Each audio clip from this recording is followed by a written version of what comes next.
Hello, and welcome to our step 4 of the 7 steps to heal our relationship with nature. This week we're talking about forgiveness and self-healing. And the reason for this is that this is often a particular barrier in relationships. And so it's worth exploring whether it might be a barrier in your relationship with nature. So my experience was that I would feel actually very guilty about all the times that the period where I'd kind of forgotten nature, that I got kind of really wrapped up in an indoor life. And that guilt wasn't so much a motivation to get out and reconnect with nature. It was often very much a barrier. So in the same way where sometimes I perhaps feel guilty about things in a relationship with another human, and then instead of kind of saying, right, let's go and sort this out, there's a period where you kind of shrink back and maybe are avoiding actually seeing the person, because you don't want to feel the guilt, and you don't want to necessarily resolve things just because of having to go through that discomfort.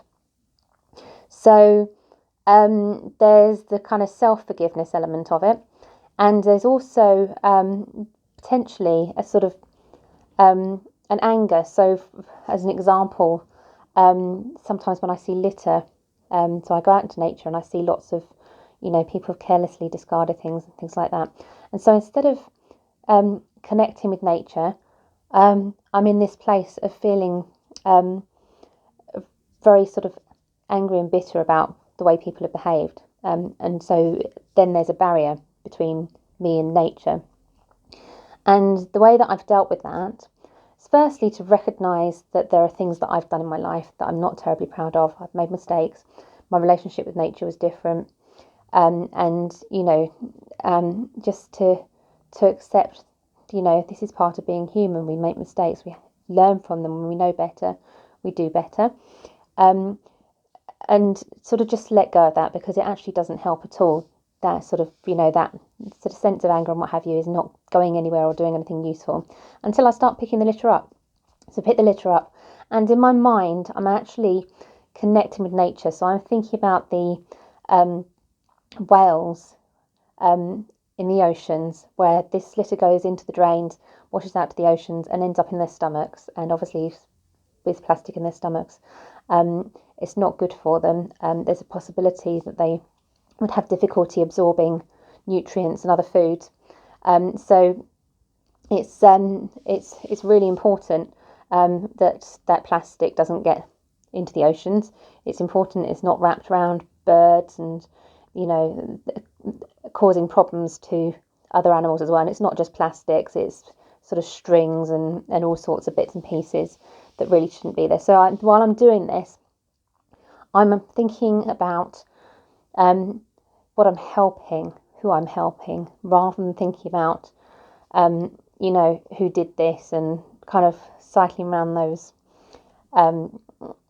kind of difficult conversations about, people shouldn't be doing this and all the rest of it, because it doesn't take me to a very good place. So that's that part. And there's obviously a sort of part about, as I say, working on the kind of forgiveness.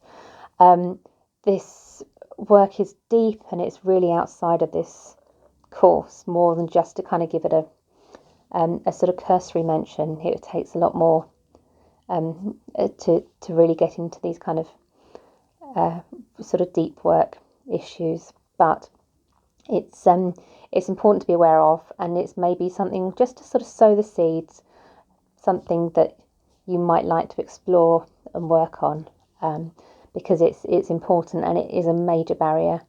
And in doing this course, you're obviously helping your own connection with nature, but you're also putting yourself in a place where you can lead somebody else. So one of the biggest indicators of children being connected to nature actually is their parents being connected.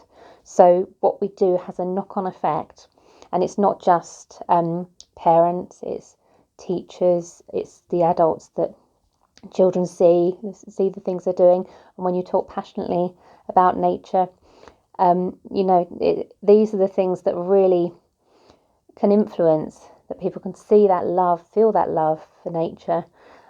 It's much more powerful than telling people facts. So it's all steps in the right direction.